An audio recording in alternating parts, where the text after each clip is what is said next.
Alright, folks, welcome back.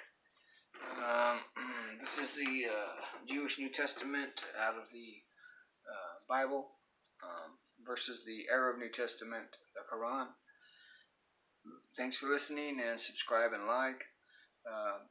Okay, I always say I'm not a scholar, I'm not anybody important, I'm just a dude reading the Bible versus reading the Quran. The Muslims really have a problem because they claim that it's the same God that wrote the Quran and gave information to Muhammad as the narrations in the New Testament of Jesus' life and Paul's writings and teachings. And as you've seen in previous videos, this is not true. Look at the Quran and realize, to me, it seems like it's very Old Testament based, and I'm not talking about factually, I'm just talking about laws and follow this and that and killing and murder and blood and mayhem and hate and just different things like that.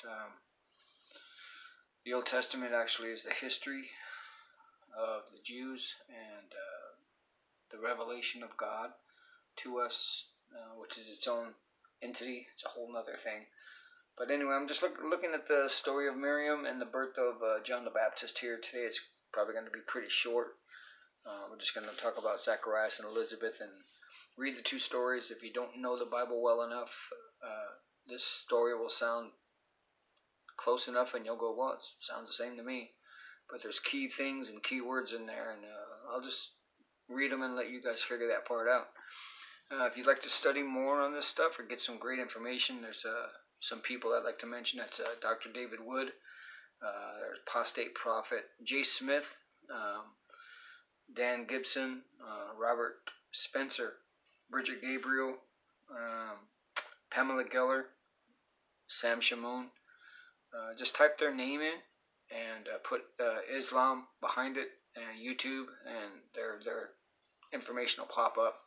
These are people that are scholars. They are, very intelligent people. I'm just a dude, man. Goes to work 9 to 5, comes home, and I just want to get people sparked on this and make them educate themselves, because we're really being deceived, and this is a true threat. Anyway, here we go. Chapter 19, Miriam, which they actually mean Mary, because they talk about Mary. Not Miriam, the sister of Aaron, but Mary, the mother of Jesus. But because of their ignorance, they wrote Miriam. In the Quran you read nowadays, it will say Mary, because they changed that, because the scholars nowadays, in 1924, when they wrote the current version of the Quran, which wasn't even canonized until 1980s. You have to research what canonized means. They say that's the same. Anyway, a whole nother story. We'll get into stuff like that later on. So we're going to go into the story of Zacharhias, John the Baptist. Here we go. Zacharhias, I'm not sure how to pronounce that, but you go ahead and give it a shot.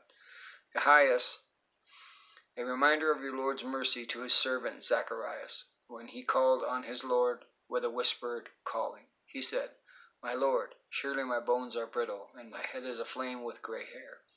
And I was not miserable with my calling on you. And surely I have fears for my relatives after me, and my wife was barren.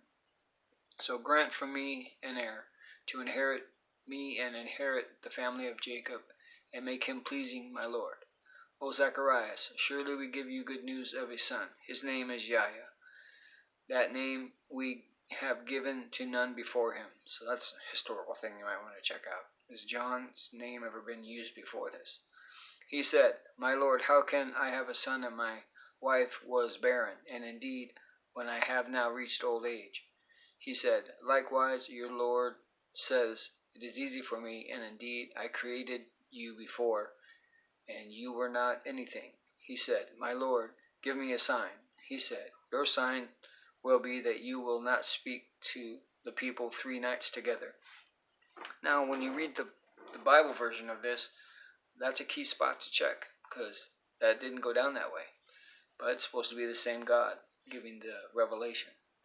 Anyway, your sign will be that you will not speak to people 3 nights together. So he came out of the Holy of Holies to his people, So he revealed to them to praise morning and evening. O Yahya, take the book with strength, and we give him the wisdom as a child, and compassion from us and purity. And he was fearing and the righteous to his parents, and he was not powerful, disobedient. Adjust this a little bit. And peace be on him the day he was born, and the day he dies, and the day he is raised alive. All right. And then, of course, underneath that is the story of Mary and Issa. Anyway, you guys can go into that if you like. So I'll go ahead and go over here to Luke 1, chapter 5, I believe it is. Yeah. The birth of John the Baptist foretold. In the time of King Herod of Judea, there was a priest named Zacharhias, who belonged to the priestly division of Abijah. His wife Elizabeth was also a descendant of Aaron. Both of them were righteous in the sight of God, observing all of the Lord's commands and decrees blamelessly. But they were childless because Elizabeth was not able to conceive, and they were both very old. Once when Zacharias' division was on duty, he was serving as a priest before God. He was chosen by lot. Anyway, according to the custom of the priesthood, to go into the temple of the Lord and burn incense. And when the time came for burning of incense came, all the assembled worshippers were praying outside. Then an angel of the Lord appeared to him, standing on the right side of the altar of incense. When Zacharias saw him, he was startled and was gripped with fear. But the angel said to him, "Do not be afraid, Zachariah. Your prayer has been heard. Your wife Elizabeth will bear you a son, and you are to call him John. He will be a joy and delight to you, and many will rejoice because of him. For he will be great in the sight of the Lord. He is never to take wine or other fermented drink, and he will be filled with the Holy Spirit even before he is born. He will bring back many of the people of Israel to the Lord their God, and he will go on before the Lord in the spirit and the power of Elijah, to turn the hearts of the people to their children, and the disobedient to the wisdom of the righteous, to make ready a people prepared for the Lord." Now we're going to come up on the whole part. Zechariah asked the angel, "How can I be only war?" Okay. To make ready a people prepared for the Lord. Zechariah asked the angel, "How can I be sure of this? I am an old man, and my wife is well along in years." The angel said to him, "I am Gabriel. I stand in the presence of God, and I have been sent to speak to you and tell you this good news. And you will be silent and not able to speak until the day this happens, because you did not believe my words, which will come true at their appointed time." That's the spot. Go back right there and check that with the Quranic version. Anyway, meanwhile, the people were waiting on Zechariah and wondering why he stayed so long in the temple. When he came out, he could not speak to them. They realized he had seen the vision in the temple, for he kept making signs to them, but remained unable to speak. When this time of service was complete, he returned home. After this, his wife Elizabeth became pregnant, and for 5 months remained in seclusion. "The Lord has done this for me," she said. "In these days he has shown his favor and taken away my disgrace amongst the people." Okay. So anyway, that's it for this time. Like I say, I'm just trying to read the Bible, read the Quran, get some people to go, "What?" Check it out. And I'm not going to be correct totally when I talk about stuff. I'm not here to be correct. I'm just here to open eyes. So God bless, and subscribe, and we'll keep this thing going.